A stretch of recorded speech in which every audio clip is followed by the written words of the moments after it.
So ayan mga kapusong, yung kagat naton sa nga yung bird.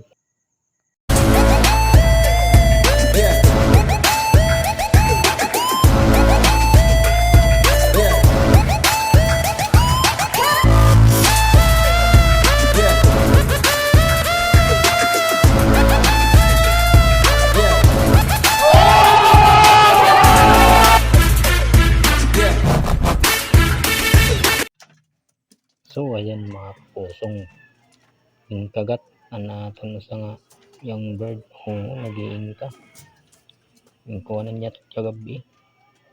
Sayang mga kapusong, entry pa naman ini panggiwan. Duway nin usa ang kaon tas yan naluwad birad na luwad ano sa uho. Pero man naton misa, sayang dere na siguro yun mauuyag balda